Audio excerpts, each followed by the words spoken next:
Hey everyone, and welcome to RPG Horror Stories with D&D Doge. In today's video, we have a story about a dungeon master that thinks he outsmarted a player by using the action economy, a story about a player turned stalker, and much more. But first, let's meditate with Simba in order to prepare ourselves for the oncoming cringe.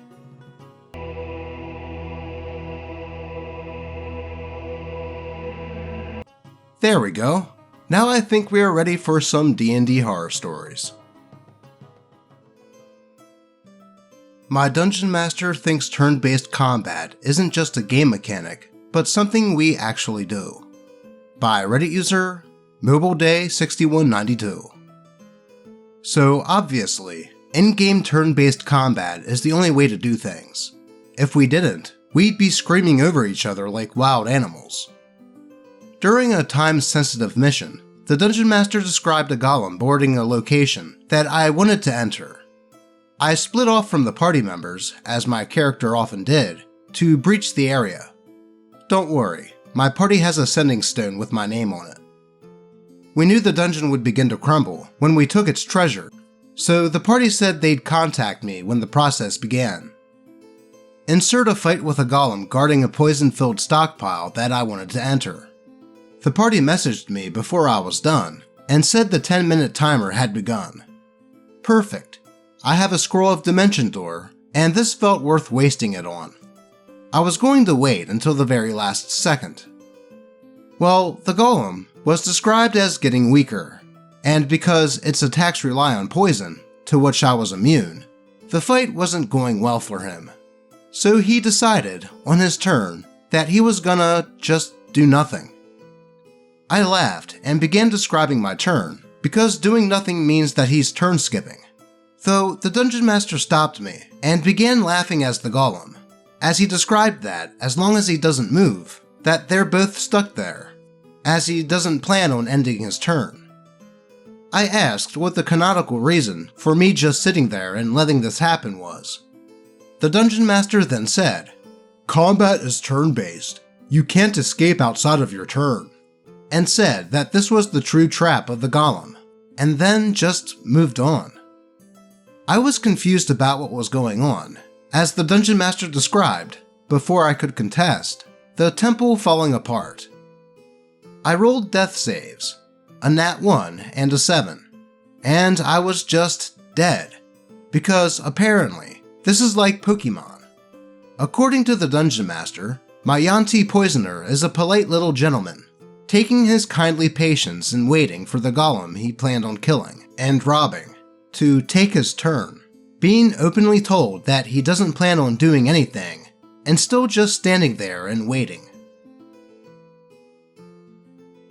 Well, that's just... what? This is by far one of the most stupid things I've heard a Dungeon Master doing in one of these stories. Like, if the Dungeon Master really wanted to just screw the player over, he could have come up with any kind of reason that the golem could gain the upper hand, not just say that he doesn't take the turn, so OP can't take his. And where were the other players in this? Why didn't anyone else call out the Dungeon Master on how stupid this was? If I were OP, I would talk to the Dungeon Master about why this is unfair and doesn't make any sense. It'd be like me playing Baldur's Gate 3 and just sitting on one of my character's turn and stating that I beat the game. Though if nothing changes after talking to the DM, then I would just walk away from that game. Let's move on.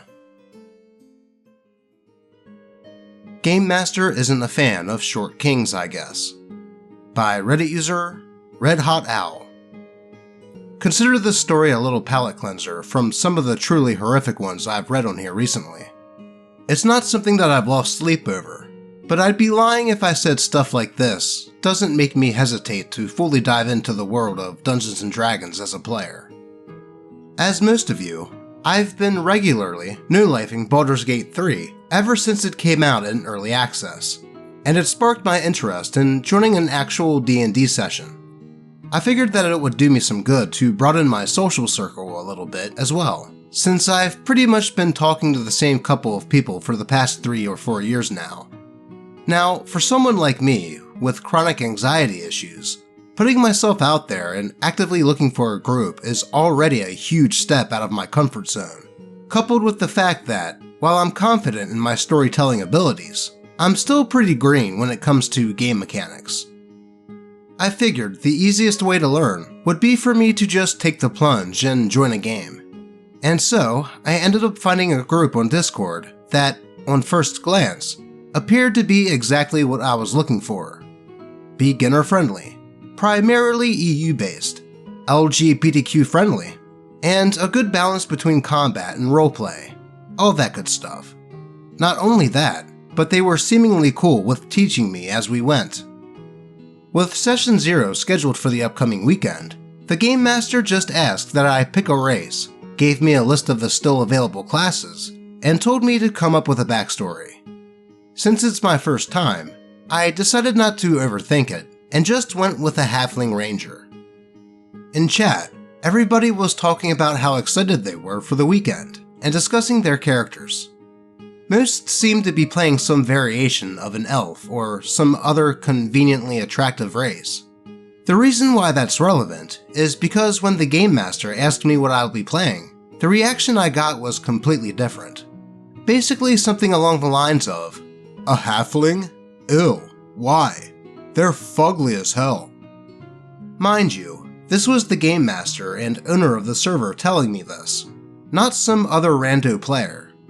I asked her what that had to do with anything. She then said that no NPC would be interested in a character like that and advised that I change it. Apparently, a character's worth is entirely dependent on how bangable they are, and in her eyes, not making an attractive character was almost seen as weird. Like, if given the option, why wouldn't you? I said that I could if she insists, but I thought that we were playing Dungeons & Dragons, not a dating sim. For the record, I have no issue with people running whatever type of game they want, but nothing about the server's vibe indicated that it was that kind of game. Hell, some of the flavor images they used had halflings in them. Things just got awkward after that. I guess once she realized that we weren't on the same wavelength, she pretty much ignored me and didn't seem too excited on showing me the ropes anymore, even after I offered to make a new character. I got the hint and left shortly after, and I haven't bothered searching for another group since then. It almost seemed like this Game Master had it in her head that all of the player characters would get romanced in some way, whether it be through NPCs or player character to player character. And if that is the case, I mean, there would be other halflings in the world that the Game Master could introduce. Honestly, the Game Master's view on this is just silly. Though I have to say the main offense in this is that after OP said that they were playing a halfling, that the Game Master started basically treating OP differently, and wasn't keen on helping them learn the game anymore. So OP did the right thing in leaving this group. Though I would say to OP, don't let it keep you from trying to find another game. Dungeons & Dragons is a great hobby if you find the right people to play with. So here's hoping that OP will give it another go, and find a great table to play with. On to the next post. Today I effed up by intentionally getting an incel's character in DnD killed. He flipped out and is stalking me and my girlfriend online. By Reddit user, Cookie Monster. Me and my girlfriend aren't big on Dungeons & Dragons, but after playing through Baldur's Gate 3, we both wanted to try it out. We went to the Meetup app to find a group, and settled on one that was running a beginner-level campaign, called The Death House. Come the day of the meetup, and we meet the other players. In total, there were 5 of us. The Dungeon Master, who was pretty chill, albeit a bit of a pushover. A quiet guy, who was new to D&D but wanted to try. Me and my girlfriend. And finally, the crux of this experience, the incel. The experience was miserable. Incel was polite at first, but my girlfriend made it pretty clear that she wasn't interested.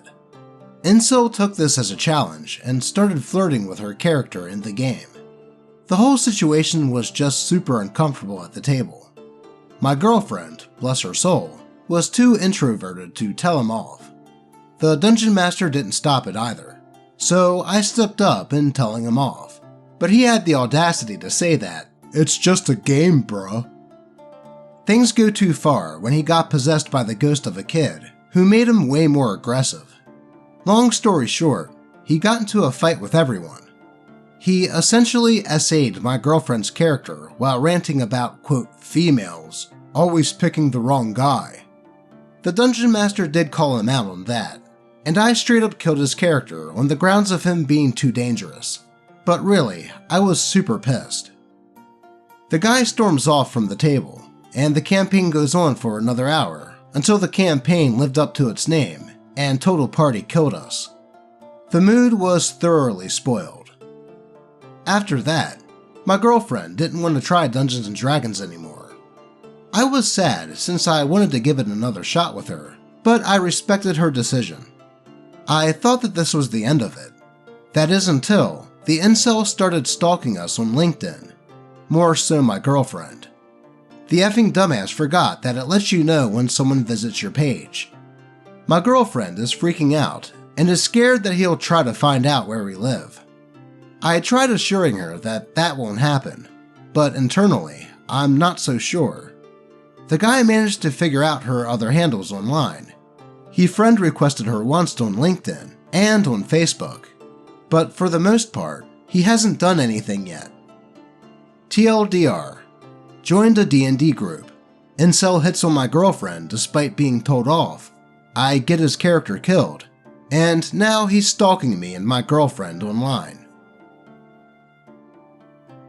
Yeah, that dude certainly sounded like a scumbag, and it sucks that this spoiled OP's girlfriend on trying Dungeons & Dragons again.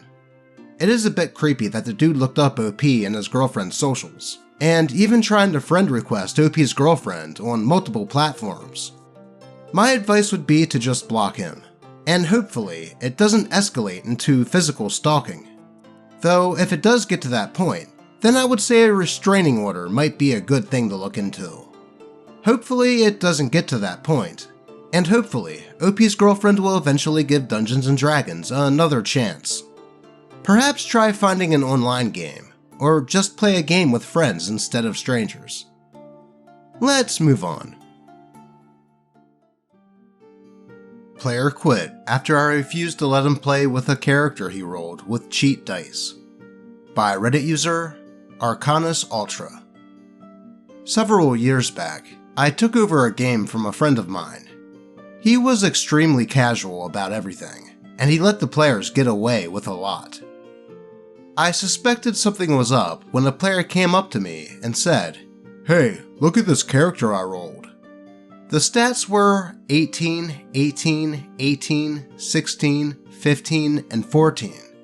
He got offended when I expressed disbelief that he legitimately rolled that. Also, the old Dungeon Master had apparently just let them roll and witness for each other. Now, I suspected that the D6s being used were cheat dice, since they came up with a ridiculous amount of sixes in game. People wanted to roll with them, saying that they were, quote, lucky dice. All the players would use them, but the Dungeon Master had a separate set. Now, I took over Dungeon Mastering, and they continued the characters and campaign they had.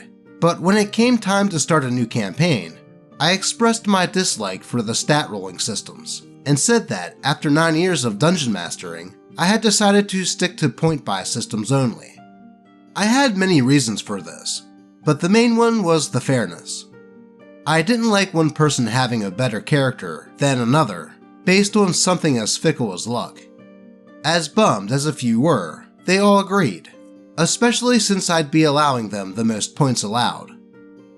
Then, the wolf, as I call him, he was at the table with my other friend, who I'll call the samurai. He had just rolled the dice and was exclaiming, "Yes, finally, an 18, while the samurai watched. He wrote on his paper and had 2 sets of stats written down. They looked like this: 18, 16, 16, 7, 7, 7, and 18, 17, 17, 14, 13, and 12. I looked at the first one and said, "You dumped it all into 3. Are you playing a fighter type?" He then said, "Oh, I'm not using that." I asked, "Then how do you want to spend it? I'll help you." He replied, "No, I rolled my character. Here it is," pointing at the second set. "The samurai watched me."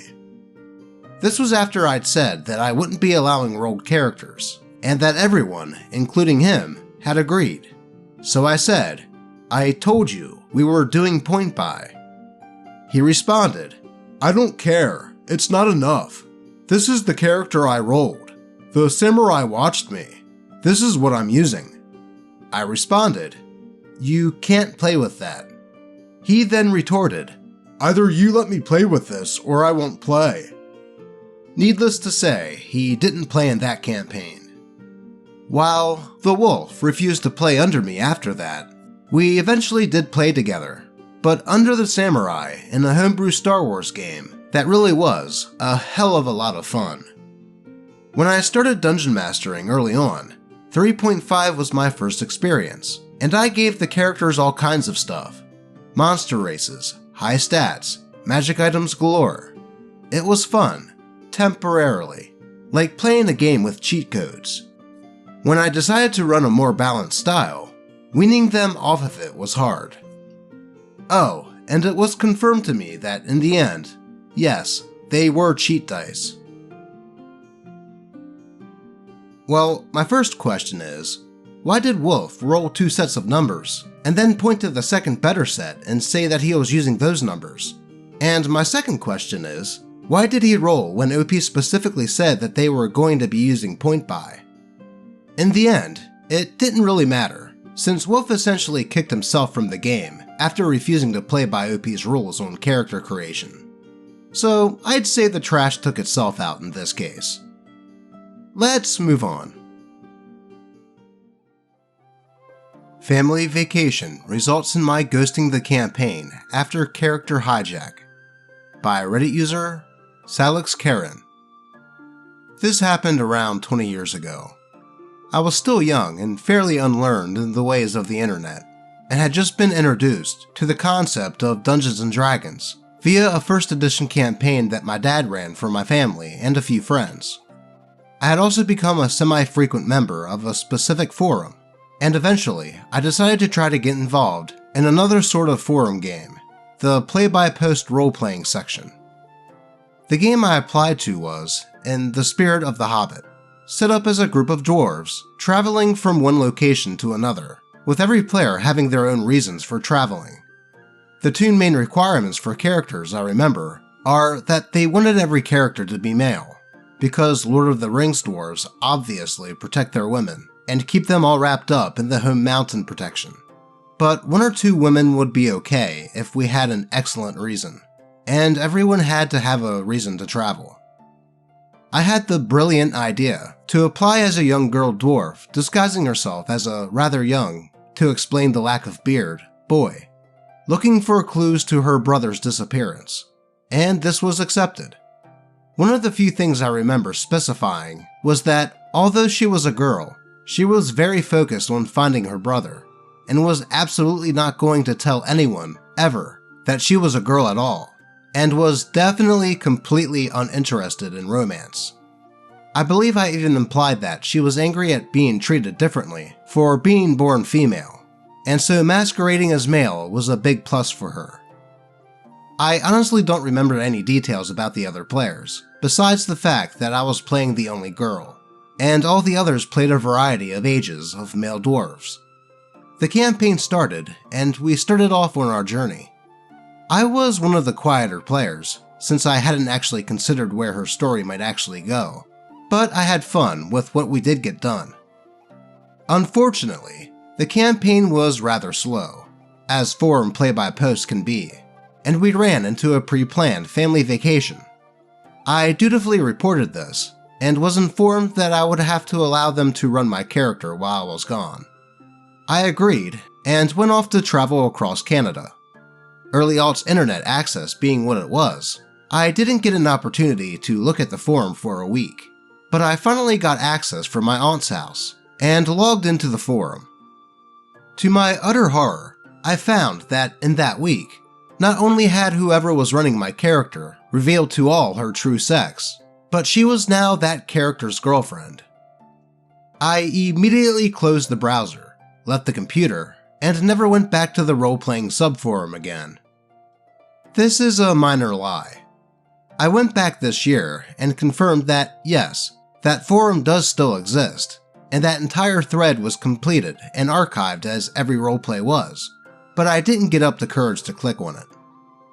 I definitely recall, besides being horrified by the romance hijack and extreme pointless reveal of true sex, that she was supposed to be younger than all the other characters. I think the character who decided she was his girlfriend was also on the younger side, but there was a distinct age difference, which was very squicky to me. It was probably extremely rude of me to ghost them like that, but youth and inexperience, and the extreme unlikelihood of them retconning it, meant that I was just more comfortable running away instead of trying to talk it out. Anyway, because of that experience, I refused to touch roleplaying again for several years, after which I accidentally found a great long-term in-person group through university. TLDR. Played the only girl in a traveling group of men.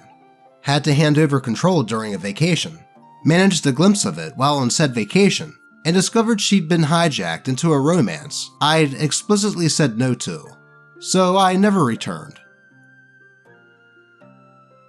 Yeah, I would say that is pretty messed up for whoever was running OP's character while they were away on vacation.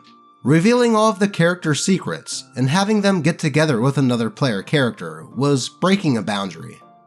It is okay to have another player, or even the dungeon master, to run a player's character if said player can't make some sessions.